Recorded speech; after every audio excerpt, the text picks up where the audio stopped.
equiparnos, porque la palabra de Dios nos equipa, ¿cierto?, para el servicio de su obra. Y voy a pedir que abran su Biblia, por favor, al libro de Filipenses, capítulo 3. Filipenses, capítulo 3. Nosotros, la semana pasada, obviamente por el aniversario de la visita de un pastor, hicimos un paréntesis de nuestra serie de las 9 marcas de una iglesia saludable, ¿cierto? Y hoy día vamos a seguir con ese paréntesis para retomar la próxima semana la segunda parte del taller de evangelismo, que comenzó el día de las votaciones, ¿recuerdan? Vamos a tener una segunda parte de ese taller de evangelismo y luego seguir también con la membresía de la iglesia en cuanto a las 9 marcas de una iglesia saludable. La importancia o un entendimiento bíblico de la membresía de la iglesia nos falta, un entendimiento bíblico de la disciplina de la iglesia, ¿cierto? Un entendimiento bíblico también del gobierno de ancianos o el gobierno de pastores en la iglesia. Nos falta todavía ver 4 marcas, ¿cierto?, de una iglesia sana. Hasta ahora hemos visto la predicación bíblica, ¿cierto?, la teología bíblica, el evangelio, ¿cierto?, un entendimiento bíblico de lo que es el evangelio y un entendimiento bíblico de la conversión y del evangelismo. Son las 5 marcas que hemos visto, ¿cierto? Entre ellas tuvimos un taller de evangelismo, tendremos la segunda parte y aún faltan 4 marcas más, ¿cierto?, que 3 les nombré. Entonces, hoy vamos a hacer un paréntesis para hablar acerca de este precioso pasaje que estuve estudiando la semana de Filipenses, capítulo 3. Vamos a leer desde el verso 1 al versículo 21. El capítulo completo. Filipenses 3, versículo 1 al 21.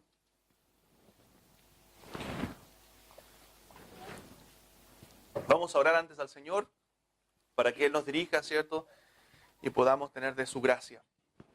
Padre eterno, en el nombre de Jesús, Señor, vamos delante de su presencia, reconociendo nuestra indignidad, Padre, y mi capacidad para poder exponer su palabra, Señor. Sé que no soy capaz, Padre, pero en su gracia, Señor, y a través de su gracia usted puede capacitarnos para poder entender, abrir nuestro corazón, Señor, y aprender de su palabra y ser santificados. No queremos adquirir simplemente un conocimiento intelectual, Padre, de su palabra, sino un conocimiento más profundo de usted, Padre, de su persona.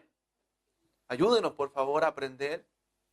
Ayúdenos, por favor, a poder sacar provecho, Señor, a las riquezas de su palabra, Señor. Es más preciosa que el oro, cantábamos delante, Señor, y lo dice el Salmo. Mucho más que el oro afinado y más dulce que la miel que destila del panal. Gracias, Señor, por su preciosa palabra. Como dijo el salmista, Señor, oh, cuánto amo tu ley. Cuánto amamos, Señor, tu palabra. Deseamos, Señor, más de ella. Por favor, avive nuestros corazones y nuestros espíritus, Señor, para poder, Señor, anhelar su palabra, para poder anhelar más de su presencia. Avívenos, Señor, para vivir vidas transformadas realmente para su gloria. Amén. Le alabamos, Señor, y le rogamos su dirección a través del Espíritu Santo. Enséñenos todas las cosas, Padre Celestial, y guíenos a toda verdad. Amén. En los méritos de Cristo. Amén. Amén. Filipenses capítulo 3, versículo 1 al verso 21. Ustedes saben que Filipenses, bueno, es una preciosa carta de Pablo a la iglesia que estaba en Filipo. Sabemos cómo comenzó la iglesia en Filipo, ¿cierto? Pablo vio una visión, ahí en Hechos capítulo 16, de un varón macedonio, ¿cierto?, que le decía que los ayudara. Y él daba por cierto de que Dios les estaba llamando para que anunciase el evangelio de Jesucristo. Él fue, dice que estaban ahí reunidas mujeres, ¿cierto? Y él estaba predicando a aquellas mujeres y Dios abrió el corazón de Lidia para que pudiese comprender lo que Pablo decía y se convirtió ella al Señor, ¿cierto? Y en su casa comenzó la iglesia de Filipos. Amén. Luego vemos la conversión también del carcelero de Filipo y Pablo visitó aproximadamente 3 veces durante su ministerio esta iglesia. Y es una preciosa carta, hermanos, una de las cartas denominadas las cartas de la prisión, ¿cierto? Porque fue escrita por Pablo durante su primer encarcelamiento en Roma. ¿Ya? Él estaba preso cuando escribió esta carta, junto con Efesios, junto con Colosenses también, ¿cierto?, que estamos estudiando los jueves, y con Filemón. ¿Cierto? Fueron las cartas que Pablo escribió desde su encarcelamiento en Roma. Vamos a dar lectura, hermanos, y luego entender un poquito el propósito de esta carta. Filipenses capítulo 3, verso 1 al 21. Dice la palabra del Señor: por lo demás, hermanos, gozaos en el Señor. Si usted lee Filipenses, después en su casa se va a dar cuenta cuánto Pablo anima o exhorta a la iglesia a gozarse en el Señor, a gozarse en Cristo. A mí no me es molesto el escribiros las mismas cosas y para vosotros es seguro. Guardaos de los perros, guardaos de los malos obreros, guardaos de los mutiladores del cuerpo, porque nosotros somos la circuncisión, los que en espíritu servimos a Dios y nos gloriamos en Cristo Jesús, no teniendo confianza en la carne. Aunque yo tengo también de qué confiar en la carne. Si alguno piensa que tiene de qué confiar en la carne, yo más, dice Pablo. Circuncidado al 8º día, del linaje de Israel, de la tribu de Benjamín, hebreo de hebreos, en cuanto a la ley, fariseo. En cuanto a celo, perseguidor de la iglesia, en cuanto a la justicia que es en la ley, irreprensible.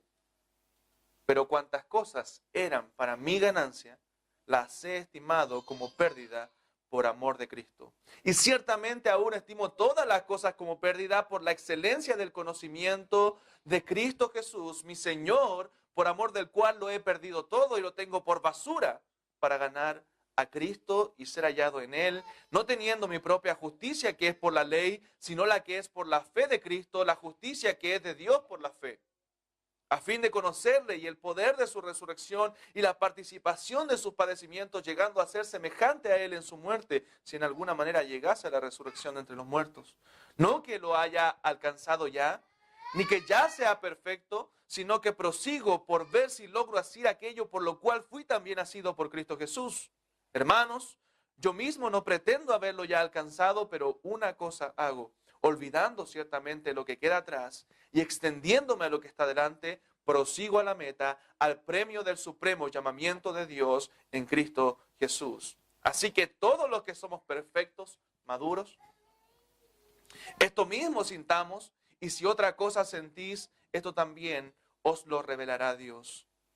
Pero en aquello a que hemos llegado, sigamos una misma regla, sintamos una misma cosa.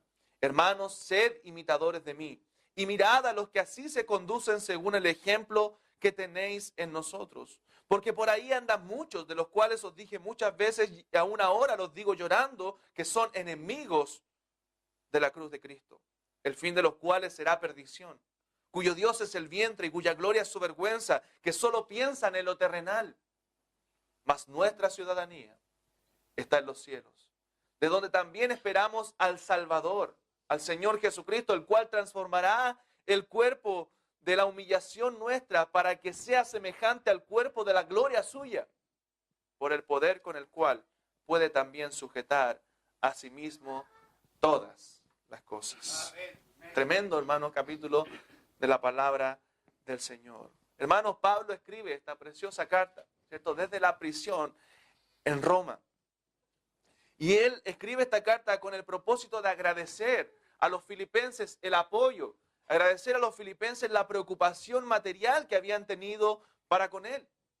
Habían enviado, ¿cierto?, a través de Epafrodito, ayuda a Pablo, ayuda para sus necesidades. Y Pablo lo deja claro, ¿cierto?, en esta carta. Lamentablemente Epafrodito, dice la palabra del Señor, que casi muere durante el viaje. Se enfermó tan gravemente, ¿cierto?, que casi pierde la vida yendo en ayuda del apóstol Pablo.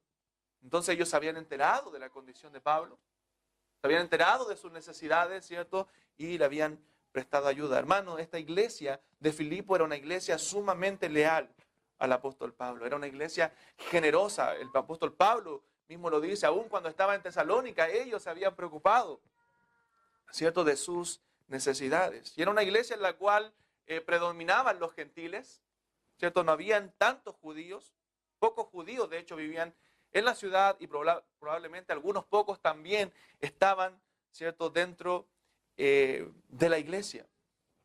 Pero hermanos, Pablo al escribir esta carta no solamente agradeció a los filipenses, a esta iglesia, ¿cierto?, su preocupación, su ayuda, sino que trató también, aprovechó de tratar, ¿cierto?, algunas cosas, algunos problemas que estaban surgiendo o que querían surgir, ¿cierto?, a través de falsos maestros dentro de esta iglesia. Pablo probablemente se había enterado a través de Epafrodito cuál era la situación de la iglesia, ¿cierto?, en Filipo.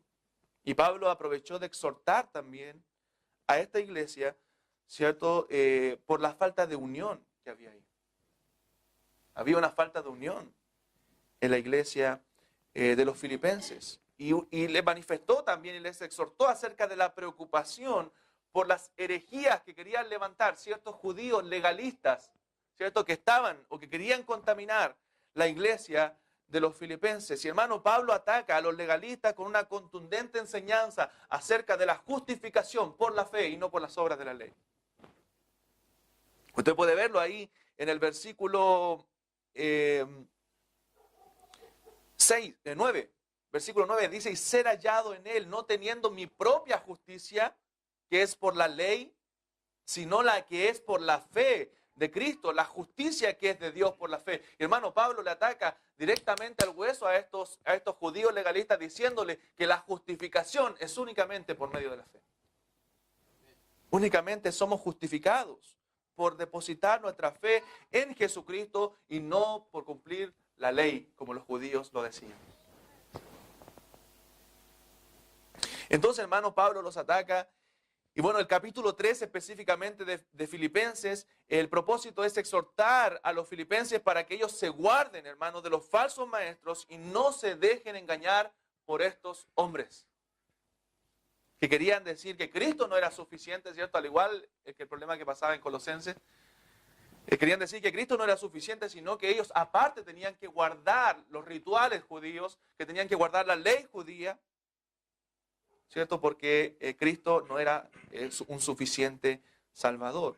Y Pablo, hermanos, le muestra en este capítulo 3 la completa salvación que nosotros tenemos en Cristo. Hermanos, tenemos una completa salvación en Cristo. No necesitamos absolutamente nada más que a Cristo. Y lo primero que habla Pablo aquí es del cambio que el creyente experimenta en su manera de vivir. Luego también Pablo le habla del cambio que el creyente verdadero experimenta en sus propósitos y en sus anhelos. Esos puntos vamos a ver. Les habla también de la meta del creyente. Y también le habla de la nueva esperanza que el creyente tiene. Así vamos a dividir en esas 4 partes este capítulo. Hermanos míos, la redención, ¿cierto? La salvación en Cristo es plena y es suficiente. Entonces, cuando Pablo, probablemente a través de Epafrodito, ¿cierto?, oye que la iglesia de Filipo está siendo acosada por los falsos maestros que niegan, ¿cierto?, esta plena suficiencia y que confían en ritos ceremoniales para suplementar la gracia divina, hermano, Pablo se inquieta en gran manera.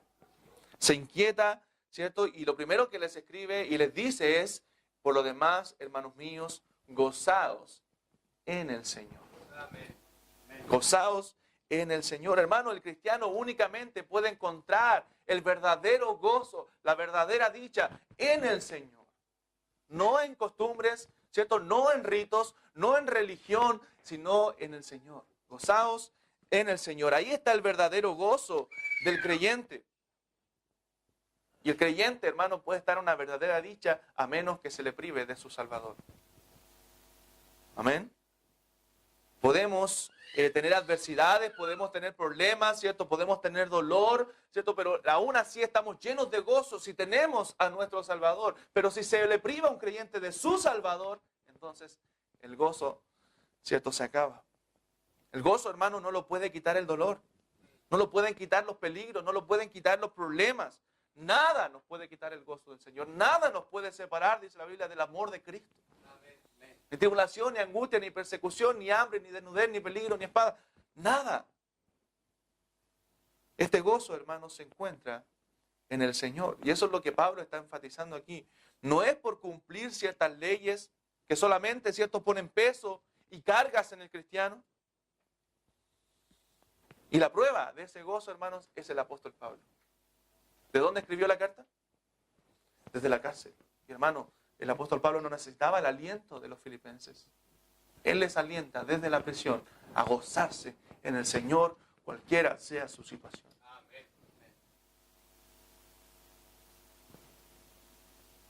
De hecho, le dice, sé tener abundancia, sé tener escasez, para todo estoy enseñado. Todo lo puedo en Cristo, ¿cierto?, que me fortalece. Entonces, hermano, qué ejemplo del apóstol Pablo, ¿cierto? Él escribe esta carta desde la cárcel y anima a los filipenses. en diversas partes del libro, lea usted después la carta, a gozarse en Cristo. Él estaba animando de la prisión, no necesitaba ánimo. ¿Sabe por qué? Porque su gozo estaba en el Señor. Muchas veces perdemos de vista al Señor, perdemos el gozo. Pero hermano, el gozo únicamente se puede encontrar en el Señor. Las cosas de este mundo, las cosas temporales solamente dan, ¿cierto?, una felicidad pasajera. Pero el gozo de Cristo permanece a pesar de los problemas, a pesar de las dificultades de la vida. Y Pablo les dice, hermano, en el verso 1, como introducción vamos a ver los versículos 1 al 3 solamente para entrar al texto de lleno en el versículo 4. Pero en el verso 1 les dice que no les es molesto, ¿cierto?, repetirle las mismas cosas, ¿cierto?, porque es para seguridad de ellos. Eso quiere decir Pablo, porque para vosotros es seguro, es por su seguridad, ¿cierto?, que Pablo vuelve a repetirle las mismas cosas y no les es molesto. Pero ¿qué cosas son las que Pablo, ¿cierto? Tenemos que hacer una pregunta al texto aquí. ¿Qué cosas son las que a Pablo no le es molesto repetir? ¿Cierto? Pablo le dice, no me es molesto le escribieron las mismas cosas. Pero ¿cuáles son esas cosas? Y yo creo que esas cosas están en el versículo 2. Y la palabra clave en el verso 2 es la que Pablo repite 3 veces ahí y es guardaos. No me es molesto el escribiros, ¿cierto?, las mismas cosas, que es guardaos. Guardaos, guardaos y guardaos. 3 veces, guardaos de los perros, guardaos de los malos obreros y guardaos de los mutiladores del cuerpo. Hermanos, aquí Pablo no está hablando acerca de 3 grupos de personas distintos, los perros, ¿cierto?, los malos obreros y los mutiladores del cuerpo. No, él está refiriéndose a los falsos maestros, ¿cierto?, y los une o los califica de 3 formas, pero está hablando de un tipo de persona. De estos falsos maestros que trataban de poner, como les decía antes, a los cristianos bajo las leyes del judaísmo y que enseñaba que la justicia, que la salvación podía obtenerse por observar, ¿cierto?, la ley y los rituales, por guardar los días de reposo, como la ley lo mandaba. Y es por eso que Pablo le llama a estos judaizantes, ¿cierto?, perros, tal como ellos llamaban a los gentiles. Ellos llamaban a los gentiles, ¿cierto?, como los perros. ¿Recuerdan? Que alguna vez los hablamos. Y Cristo, cuando se refirió a una mujer, le dijo perrillos. No insultándola, sino suavizando la palabra que usaban los judíos. En aquel tiempo, hermanos, los perros eran animales inmundos que no tenían hogar, que trataban de conseguir comida como pudieran, ¿cierto? Y de esa forma le trata Pablo a estos judaizantes, ¿cierto?, como perros. A estos falsos maestros como perros que trataban de contaminar, ¿cierto?, como ellos pudieran, la iglesia de Cristo, ¿cierto?, la iglesia local que estaba en Filipo. Y le llama también malos obreros. ¿Por qué? Porque se hacían pasar por cristianos, hermanos, y se introducían en la comunión de la iglesia solo para impartir falsas enseñanzas en la congregación, no para edificar el cuerpo. Por eso le llaman malos obreros al mismo tipo de personas.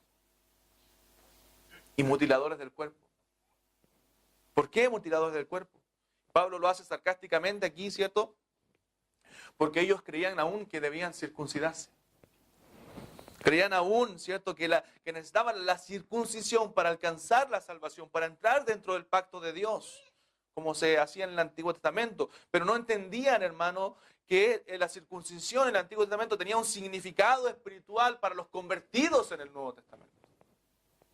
Pero ellos enseñaban que la circuncisión debía hacerse físicamente aún. Y Pablo le llama ahora mutiladores del cuerpo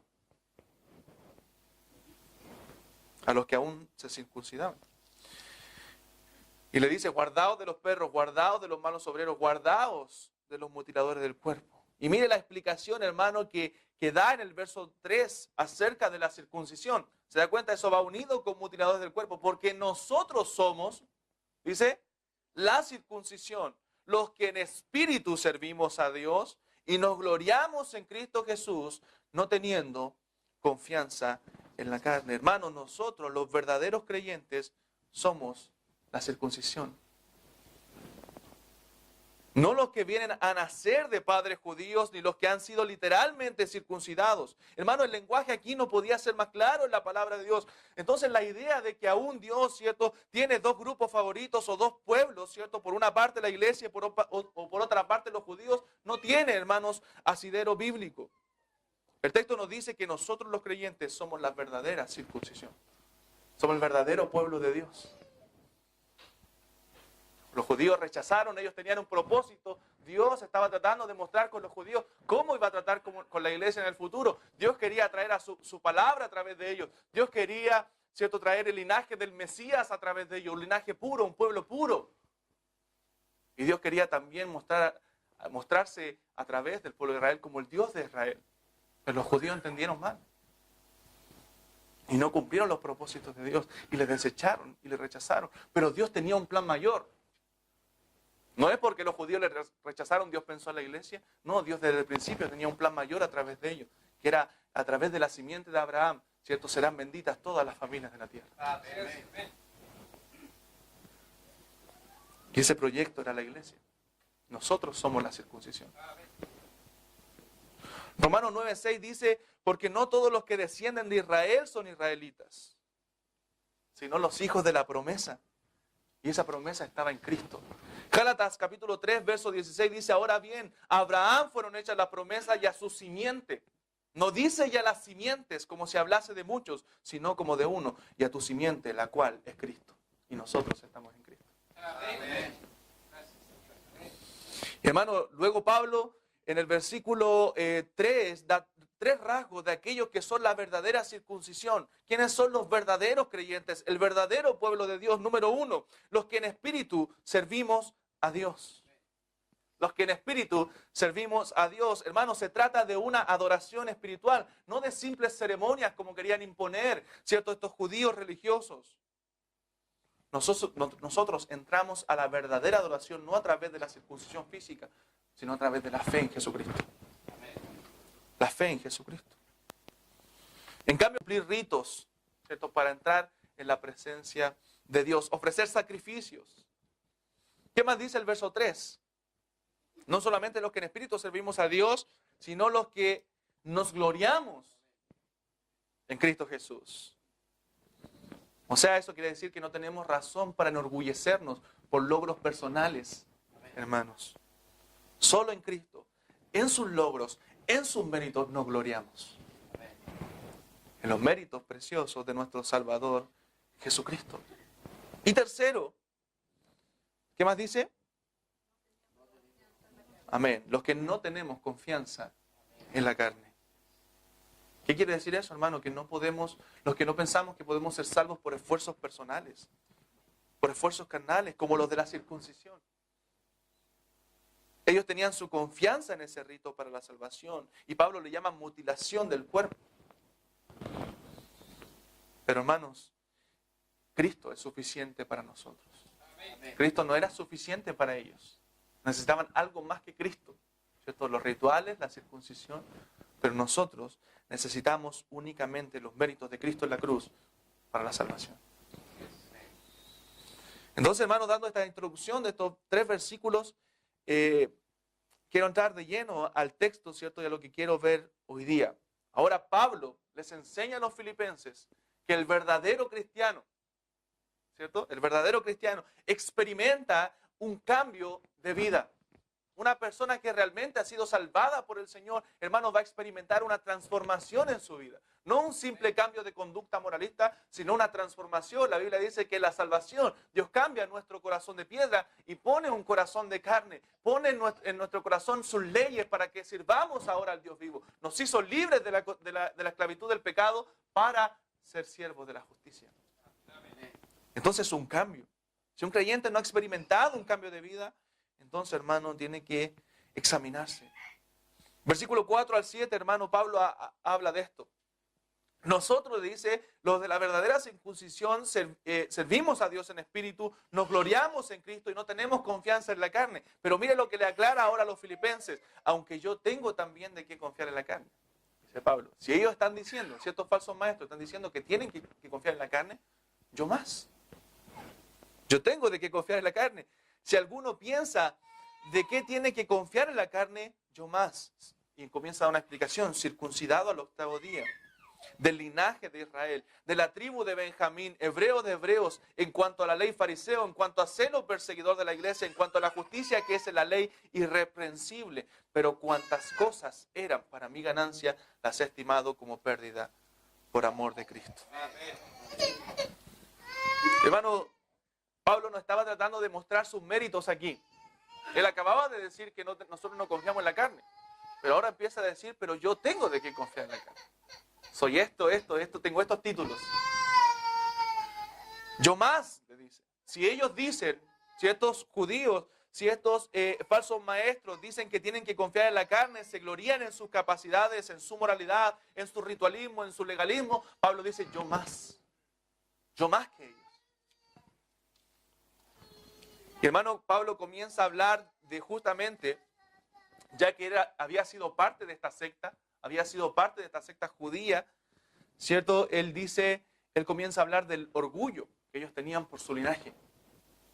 Hermano, estos falsos maestros tenían un orgullo tremendo por el linaje, de dónde provenían. De hecho, eran tan celosos en eso que a los samaritanos, por ser mezcla, ¿cierto?, de judíos con otras razas, ¿cierto?, como los babilonios o los asirios, ellos no podían ni aún beber del mismo vaso. No bebían de ellos, no se trataban entre sí. ¿Recuerdan Juan capítulo 4? Judíos y samaritanos no se tratan entre sí. Los judíos los menospreciaban, le llamaban perros a toda esa raza. Entonces Pablo habla un poco del orgullo, del linaje. ¿Y qué dice primero? Circuncidado al 8º día. Si ya alguien tiene de qué confiar en la carne, yo más, circuncidado al 8º día. Vayan anotando los títulos de Pablo. ¿Qué significaba eso para un judío?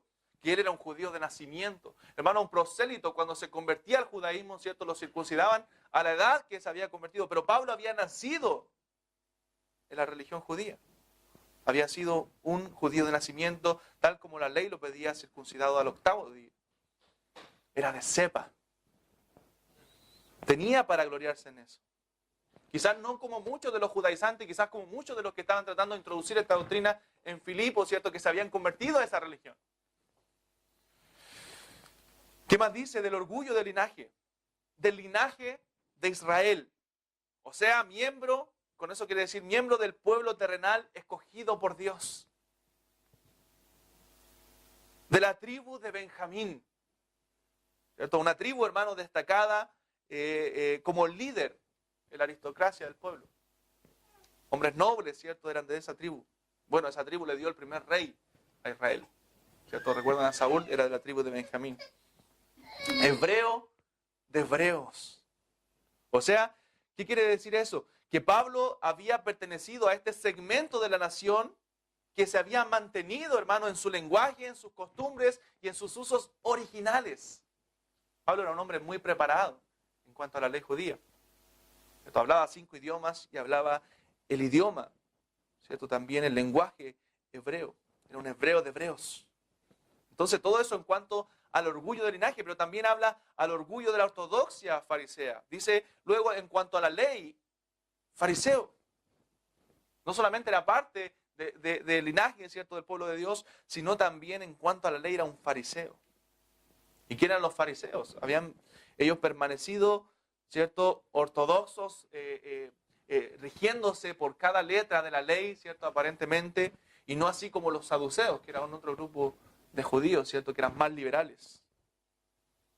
Entonces, Pablo pertenecía a este grupo, a esta religión que decía guardar la ley de Dios al pie de la letra. ¿Cierto? Pero sabemos que Cristo los condena en muchos pasajes, ¿cierto?, porque ellos decían, pero no hacían. Cristo dijo en un momento, hagan todo lo que les diga en ellos, pero no hagan conforme a sus obras. Porque hablaban de la ley de Dios, ¿cierto?, pero no practicaban la ley. Y luego Pablo también habla del orgullo de la moralidad que estos hombres tenían. Dice en cuanto a la justicia, y enfatiza esto, que es en la ley irreprensible. Probablemente Pablo se refiere a que cada vez que pecaba, ¿cierto?, o no cumplía la ley o fallaba en algo, ¿cierto?, él cumplía con los rituales y sacrificios correspondientes, ¿cierto?, para obtener el favor de Dios. Yo creo que Pablo guardaba y observaba, hermano, todas las fiestas importantes y todos los días de reposo que guardaban, ¿cierto?, los fariseos. Entonces, como judío, como fariseo, ¿cierto?, en cuanto a la ley, era irreprensible.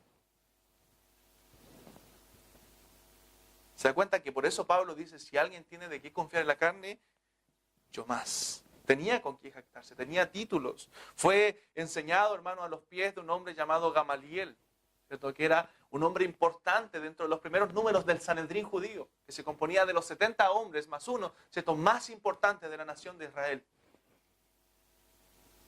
Así como Nicodemo, ¿cierto?, recuerdan, que era un principal entre los judíos, así también Gamaliel, ¿cierto? Y también el apóstol Pablo seguía sus pasos. Tenía títulos, respeto, fama, posición como fariseo. Y eso era lo que enseñaban justamente los falsos maestros que querían contaminar la iglesia de los filipenses. Pero ¿sabe lo que dijo Pablo? Después de dar todos estos títulos que él tenía, no para exaltarse él, sino para combatir las falsas doctrinas, él les recuerda que un cristiano, a pesar de los títulos, ¿cierto?, de cosas que tenga que gloriarse en la carne, ¿cierto?, el cristiano ha experimentado un cambio de vida. Un cambio completamente de su vida. ¿Y sabe lo que dice Pablo? Pero cuantas cosas eran para mi ganancia, las he estimado como pérdida por amor de Cristo. Pérdida. Versículo 7. Pero cuantas cosas eran, todas esas cosas que había ya recitado el apóstol Pablo, ¿cierto?, eran para mi ganancia, las he estimado como pérdida por amor de Cristo. Y aquí habla de su gran renuncia. Un día esas cosas, hermanos, todos esos títulos habían sido ganancias para el apóstol Pablo, pero hoy ya no lo eran. Hoy eran pérdidas. Cuando él fue salvo, ¿cierto?, cuando él experimentó la transformación de vida, todas aquellas cosas dejaron de tener el significado que tenían para él. Porque el Pablo, hermano, había visto la gloria del Señor camino a Damasco. Y todas las otras glorias parecen como nada al lado de la gloria de Cristo. Amén. Él no podía jamás haber olvidado ese día cuando él iba camino, ¿cierto?, a aquella ciudad a perseguir, a encarcelar, a maltratar a los cristianos. Pero Cristo se le apareció, hermano, cuando él no le buscaba. Y le dijo, Pablo, ¿por qué me persigues?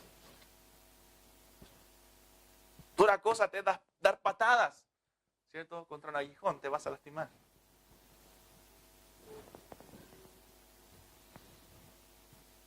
Y ahí Pablo se rindió a Cristo. Señor, ¿qué quieres que yo haga? Un hombre dijo, hermano, toda ganancia financiera, toda ganancia material, física, intelectual, religiosa, toda ganancia moral, no son comparables con la gran ganancia que es Cristo. Cristo es nuestra gran ganancia. Pablo dijo en Filipenses también capítulo 1, para mí el vivir es Cristo y el morir es ganancia. Hermanos, el que realmente se ha convertido al Señor ha experimentado un cambio de vida. Su vida ha sido transformada. No esperamos tener una conversión como la del apóstol Pablo, ¿cierto? No todas las conversiones son iguales. Ayer conversaba con el hermano Daniel acerca de las conversiones un poco. Algunas conversiones, ¿cierto?, son tan impactantes como la del apóstol Pablo y muchos hermanos pueden dar testimonio de ese tipo de conversión, y otras son como la de Timoteo, que desde la niñez ha sabido la Sagrada Escritura. Pero hay una cosa en común, que todos experimentamos un cambio de vida. Amén. Y todos experimentamos la misma salvación. Pablo antes perseguía a la iglesia, era un religioso legalista, pero hermano, había sido transformado para servir y amar a Cristo y tener su vida pasada por basura. Por basura. ¿Cuántos hoy día, hermanos, se dicen llamar cristianos y cada vez que usted habla con ellos sacan sus títulos del pasado y se jactan de su vida antigua? Hermano, cada vez que un cristiano recuerda su vida antigua debería darnos vergüenza. Vergüenza. No podría sentir otra cosa más que vergüenza. No son trofeos. Es vergüenza. Y vemos que Pablo muchas veces así se sentía. Palabra fiel y digna en Timoteo dijo, digna de ser recibida por todos, que Cristo Jesús vino al mundo para salvar a los pecadores, de los cuales yo soy el primero. Amén. Entonces, hermanos, en Cristo tenemos realmente una completa salvación. ¿Por qué? Porque experimentamos un cambio de vida. ¿Y sabe qué más experimentamos? Un cambio en los anhelos y propósitos en la vida. Versículo 8 al 12, Pablo habla de esto también, dice, y ciertamente aún estimo todas las cosas como pérdida. ¿Por qué estimaba, hermano, todas las cosas antiguas como pérdida? Dice, por la excelencia del conocimiento de Cristo Jesús, mi Señor, por amor del cual lo he perdido todo y lo tengo por basura para ganar a Cristo y ser hallado en Él, no teniendo mi propia justicia que es por la ley, como decían, ¿cierto?, estos judíos religiosos, sino la que es por la fe de Cristo, la justicia que es de Dios por la fe, a fin de conocerle y el poder de su resurrección y la participación de sus padecimientos, llegando a ser semejante a Él en su muerte, si en alguna manera llegase a la resurrección de entre los muertos. No que lo haya alcanzado ya, ni que ya sea perfecto. O sea, Pablo sabía que aún no había sido completado, ¿cierto?, la labor, la obra que Dios comenzó. Ese era el día, ¿cierto?, en que Cristo iba a venir, ¿cierto?, para transformar nuestro cuerpo, como lo dice en el versículo final. Sino que prosigo, dice, para ver si logro asir aquello para lo cual fui también nacido por Cristo Jesús. Y hermano, esto es muy parecido al punto anterior, porque alguien que ha sido alcanzado por el Evangelio y su vida transformada, experimenta una transformación y un cambio completo. Dios cambia nuestra mente, Dios cambia nuestro corazón, Dios cambia nuestros anhelos, Dios cambia nuestros propósitos de vida. Todo cambia. Todo cambia en nosotros. Yo anhelaba, ¿cierto?, cuando era más joven ser futbolista, anhelaba ser famoso, anhelaba ser millonario, quería ser exitoso humanamente hablando, pero cuando fui alcanzado por la gracia de Dios, todo eso cambió y ahora lo tengo por basura. Basura. Y Pablo había alcanzado muchas de estas cosas, él había alcanzado fama, él había alcanzado posición. Pero hermano, esas cosas hoy las tenía por basura porque cambió los propósitos de su vida para glorificar a aquel que lo había salvado. Para alcanzar a Cristo, dice, y ser hallado en Él. Ya no por mi propia justicia, que es por la ley, ¿cierto?, por cumplir ciertos ritos, por ser celoso de mi religión, sino la que es por la fe de Cristo. La única, ¿cierto?, que me puede realmente salvar. La fe de Cristo. La justicia que es de Dios por la fe. Hermanos, nada tiene valor al lado de nuestro Señor Jesucristo. Nada. Nada. ¿Cuántas cosas usted desea en este mundo? Nada tiene valor comparado con nuestro Salvador. No cambiemos, como decíamos la otra vez, a nuestro Salvador, hermanos, por cosas creadas. Todo lo que usted pueda desear en este mundo, casa, dinero, trabajo, son cosas de este mundo y creadas. Nada se compara con el perfecto, soberano, eterno e imperecedero Salvador. Entonces no podemos decir que somos cristianos si seguimos soñando con las cosas de este mundo. Si seguimos anhelando lo que deseábamos cuando estábamos sin Cristo. Si no han habido cambios en sus propósitos, en sus deseos, en sus anhelos. No podemos profesar a Cristo. Cristo es nuestra ganancia. Y en el verso 9 Pablo dice, y ser hallado en Él, no teniendo mi propia justicia que es por la ley, sino la que es por la fe de Cristo, la justicia que es de Dios por la fe. Ya no confiaba Pablo en esos méritos. Antes sí. Como religioso fariseo, confiaba en haber sido circuncidado, confiaba en cumplir los ritos, pero ya no pensaba que podía ser salvo por eso. No podía ser justificado por sus obras. Ningún hombre es justificado por las obras de la ley, sino simplemente por la fe de Cristo. Amén. Hermanos, Romanos está plagado de textos que hablan de la justificación por la fe. Versículo 10, a fin de conocerle y el poder de su resurrección y la participación de sus padecimientos, llegando a ser semejante a Él en su muerte. Hermano, el propósito del cristiano ahora que ha sido transformado, ¿sabe cuál es? ¿Sabe cuál es nuestro propósito? Conocer a Cristo y seguir conociendo a Cristo. Ese es nuestro propósito. Conocerle a Él, ser hallado en Él, buscarle a Él, hacer todo para la gloria de Él.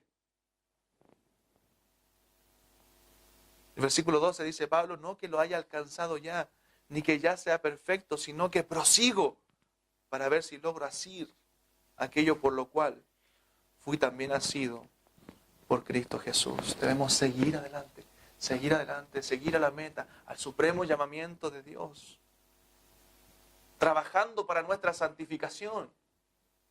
Fuimos asidos, fuimos tomados por el Señor para andar en sus sendas, para andar en sus caminos. Él comenzó la buena obra en nosotros, pero hermano, la Biblia nos llama a ser también santos, a vivir vidas agradables a Dios, a luchar, ¿cierto?, para buscar la salvación, para buscar la santificación, a cuidar nuestra salvación con temor y temblor. Proseguir a la meta, seguir adelante, sirviendo al Señor. Entonces, hermano, un creyente experimenta un cambio en sus metas, un cambio en sus propósitos, en sus anhelos. Ya no ama lo que antes amaba. Amén. No solamente, como dijo un hombre, cambió su relación con Dios, sino cambió su relación con el pecado también. Antes usted amaba el pecado, hoy no lo ama, usted ama a Cristo. Tercero, el verdadero creyente, el creyente que ha sido transformado por el Señor, tiene como meta, hermano, el ser como Cristo. Esa es nuestra meta. Por eso lamento cuando escucho a muchos pequeños que crecen diciendo: yo quiero ser como este futbolista. Yo quiero ser como este personaje de la televisión. No, hermano, un creyente tiene que querer ser como Cristo. Esa es nuestra única meta. Ser como nuestro Salvador Jesucristo. Versículo 13 al 19 dice: hermanos, yo mismo no pretendo haberlo ya alcanzado, pero una cosa hago, olvidando ciertamente lo que queda atrás, ya fue perdonado, y extendiéndome a lo que está delante, prosigo a la meta, al premio del supremo llamamiento de Dios en Cristo Jesús. Así que todos los que somos perfectos, esa palabra perfecto quiere decir maduros, esto mismo sintamos, y si otra cosa sentís, esto también os lo revelará Dios. Pero en aquello a que hemos llegado, sigamos una misma regla, sintamos una misma cosa. Hermanos, sed imitadores de mí, y mirad a los que así se conducen, según el ejemplo que tenéis en nosotros. Pablo le dice aquí que él prosigue la meta, que hay un llamado para todo cristiano. Hay una meta. Y esa meta, hermanos, la Biblia nos dice en otros pasajes que es ser semejantes a Cristo. En el verso 12 Pablo le dice a los filipenses: sed imitadores de mí. ¿Cierto? Y a los corintios, si usted lo lee, dice: sed imitadores de mí, así como yo de Cristo. Esa es la meta. Efesios capítulo 4, en el verso 13, Pablo, hablando del rol, ¿cierto?, de los líderes dentro de la iglesia, dice: a uno puso Dios en la iglesia, ¿cierto?, profetas, apóstoles, profetas, maestros, evangelistas, etc. A fin de perfeccionar a los santos para la obra del ministerio, ¿cierto? Hasta que todos lleguemos, dice, a la unidad de la fe, a la estatura de la plenitud de Cristo. Esa es la meta. Esa es la meta, hermano. Su meta no es ser exitoso en esta vida. Su meta no es simplemente conformar una familia. Su meta, número uno, es ser como Cristo es. Haya pues en vosotros este sentir que hubo también en Cristo Jesús, el cual, siendo en forma de Dios, no estimó el ser igual a Dios como cosa que aferrarse, sino que tomó forma de siervo, se hizo semejante a los hombres. Pablo les habla, ¿cierto?, a los filipenses de esa unidad. Eso sale en Filipenses capítulo 2, porque él estaba tratando la unidad dentro de la iglesia. Nada hagáis por contienda, por vanagloria, antes bien con humildad, estimando a cada uno como superiores a vosotros mismos. Él dice: haya pues en vosotros este sentir que hubo en Cristo. Porque nuestra meta es ser semejantes a Cristo, es ser hallado en Él, conocerle más, crecer día a día, nunca terminar de aprender, hermano, nunca terminar de crecer. Nunca. Cada día estamos en un constante crecimiento. Dios comenzó una obra y esa obra se termina en el día de Jesucristo. Cuando Él regrese, cuando nuestro cuerpo, si estamos en vida, ¿cierto?, seamos arrebatados, ¿cierto?, o si estamos muertos, resucitados para ser transformados. Nunca terminamos de aprender y de crecer. Versículos 18 y 19 dice: porque por ahí andan muchos, de los cuales os dije muchas veces. Recuerden que la advertencia y la repetición de Pablo era: guardaos, guardaos. Y aún ahora los digo llorando, son enemigos de la cruz de Cristo, el fin de los cuales será perdición, cuyo Dios es el vientre y cuya gloria es su vergüenza. Cuyo Dios es el vientre, hermanos, ellos se dejaban guiar por sus propios deseos. Y cuya gloria es su vergüenza. Que solo piensan en lo terrenal. O sea, Pablo dice que estos fariseos, que se decían llamar cristianos, se dejaban guiar solamente por sus deseos, ¿cierto? Y que solo pensaban en las cosas de este mundo. ¿Sabe por qué? Porque para los judaizantes lo más importante eran las cosas terrenales. La comida, ¿cierto? Tenían que comer ciertas cosas, esas reglas que imponían. ¿Cierto? Privarse de ciertas comidas, cuando Pablo mismo dice que no nos privemos de las cosas que Dios ha santificado. Privarse de ciertas comidas, ¿cierto? Andar vestidos de cierta forma, cumplir ciertos ritos, y aparte se jactaban de lo que debían avergonzarse. La gloria suya era su vergüenza. Hermanos, estos hombres eran un daño para la iglesia. El legalismo, ¿cierto?, que ellos practicaban y las cosas que querían imponer, ¿cierto?, eran como añadir algo más a la salvación o a la santificación, cuando necesitamos solamente de Cristo y su palabra. Pero Pablo habla que el fin de esos hombres será perdición, ¿cierto? Ellos un día darán cuenta y lamentablemente, ¿cierto?, ellos serán condenados, y que no debían imitarlos a ellos, sino ser imitadores de mí y a los que así se conducen, dice Pablo. No a estos hombres, ¿cierto?, que querían introducir estas doctrinas falsas dentro de la iglesia. Y por último, hermano, un nuevo creyente, un creyente transformado, tiene una nueva esperanza. Tiene una nueva esperanza. Versículos 20, 21. Ellos pensaban solo en lo terrenal. Pensaban solo en las cosas de este mundo. Pero Pablo dice, nuestra ciudadanía está en los cielos.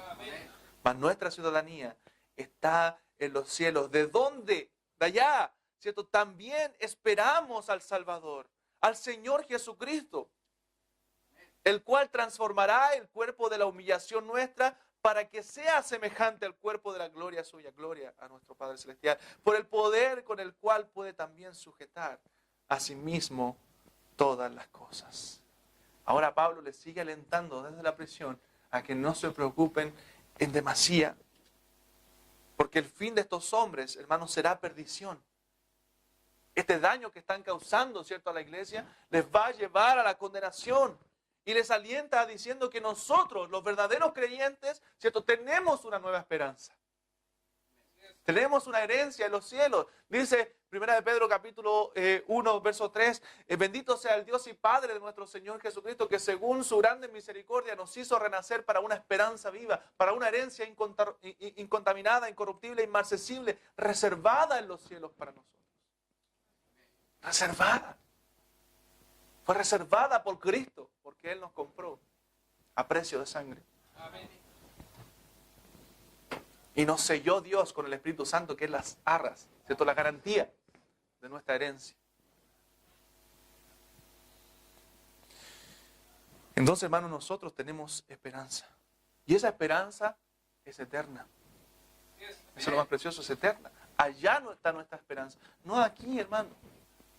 La Biblia dice, no os hagáis tesoro en la tierra, donde la polilla y el orín corrompen, donde ladrones minan ni hurtan, sino haceos tesoros en el cielo, donde ni la polilla ni el orín corrompen.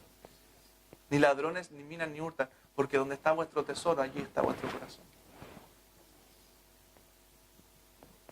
Podemos pasar, ¿cierto?, males, recibir males en este mundo, pero tenemos una herencia eterna, una riqueza eterna en los cielos por Cristo.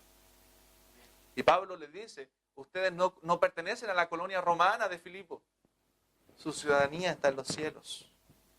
Y de donde esperamos que el Salvador un día venga por nosotros. Amén. Y la iglesia debe decir, ven Señor Jesús.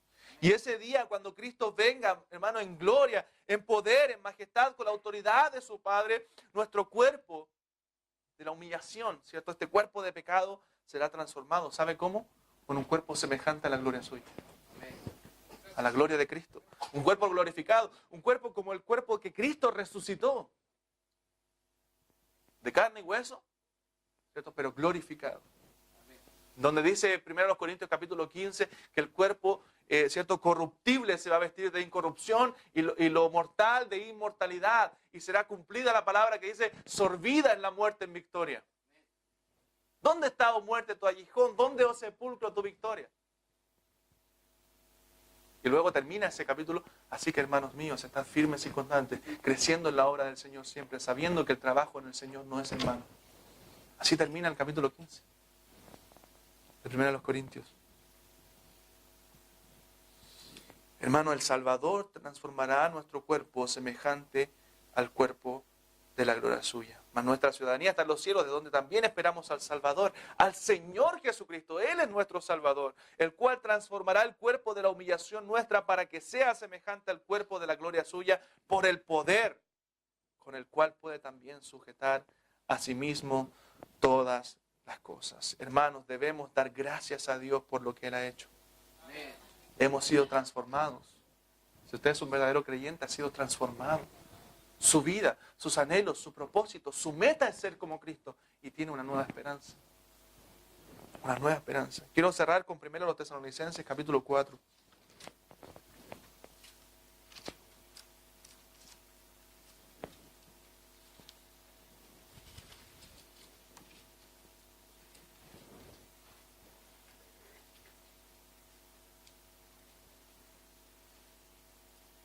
Versículo 13.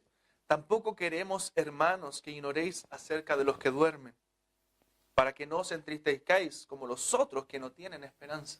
Pablo está escribiendo a los tesalonicenses también porque probablemente tenían algunos problemas con las personas que estaban partiendo de la iglesia, ¿cierto? Y se entristecían demasiado y no veían la esperanza que tenemos en Cristo. Y les llama a los que duermen, no los que mueren. Para que no se entristezcáis como los otros que no tienen esperanza. Nosotros sí tenemos esperanza, hermano. Porque si creemos que Jesús murió y resucitó, así también traerá Dios con Jesús a los que durmieron en Él. O sea, ¿cómo va a hacer esto? Trate de imaginarse un poco lo que la Biblia nos dice acerca del día del Señor. Llega el día de Cristo. Hermano, Cristo viene en gloria y majestad a este mundo, a las nubes, ¿cierto? ¿Con quiénes vienen? Con los que ya durmieron en Él, con los que ya partieron de este mundo, con sus cuerpos ya transformados.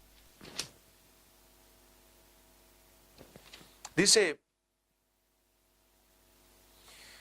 versículo 6, y me dijo, estas palabras son fieles y verdaderas, y el Señor, el Dios de los espíritus de los profetas, ha enviado su ángel para mostrar a sus siervos las cosas que deben suceder pronto. He aquí, vengo pronto, dice el Señor. Bienaventurado el que guarda las palabras de la profecía de este libro. Yo, Juan, soy el que oyó y vio estas cosas. Versículo 12. He aquí, vengo pronto, yo vengo pronto y mi galardón conmigo para recompensar a cada uno según su obra. Yo soy el alfa y la omega, el principio y el fin, el primero y el último. Bienaventurados los que lavan sus ropas para tener derecho al árbol de la vida y para entrar por las puertas de la ciudad. Mas los perros estarán fuera y los hechiceros, los fornicarios, los homicidas, los idólatras y todo el que ama y hace mentira. Yo, Jesús, he enviado mi ángel para daros testimonio de estas cosas en las iglesias. Yo soy la raíz y el linaje de David, la estrella resplandeciente de la mañana, y el espíritu y la esposa dicen, ven. El que oye diga, ven. Y el que tiene sed, venga. Y el que quiera tome del agua de la vida gratuitamente. Yo testifico a todo aquel que oye las palabras de la profecía de este libro. Si alguno añadiera estas cosas, Dios traerá sobre él las plagas que están escritas en este libro. Si alguno quitare las palabras del libro de esta profecía, Dios quitará su parte del libro de la vida y de la santa ciudad y las cosas que están escritas en este libro. El que da testimonio de estas cosas dice, ciertamente vengo en breve. Amén. Sí, ven, Señor Jesús. Amén. La gracia de nuestro Señor Jesucristo sea con todos vosotros. Amén. Amén. El desear que Cristo venga, hermano, debe ser parte de la vida del cristiano. Para mí el vivir es Cristo, dijo Pablo, y el morir es ganancia. De ambas cosas estoy puesto en estrecho. Entonces, teniendo el deseo, dice Pablo, de partir y estar con Cristo, lo cual es muchísimo mejor. Pero estar en la carne me es necesario por causa de vosotros. Gloria a nuestro Padre Celestial. Amén. Oramos. Eterno y santo Dios, en el nombre de nuestro Salvador Jesucristo, te damos gracias, Señor. Gracias porque usted ha transformado nuestras vidas. Nos ha cambiado, Señor. Sabemos que nada merecíamos. Que no estábamos en una búsqueda, Señor, antes de conocerle de usted. Más bien rebeldes a su voz. Más bien, Señor, perdidos, más bien muertos en nuestros delitos y pecados. Pero usted con su gracia asombrosa, Señor, nos alcanzó. Con su gracia maravillosa, Señor, nos llamó y nos transformó. Gracias, Padre Celestial, por ser tan grande y tan bueno.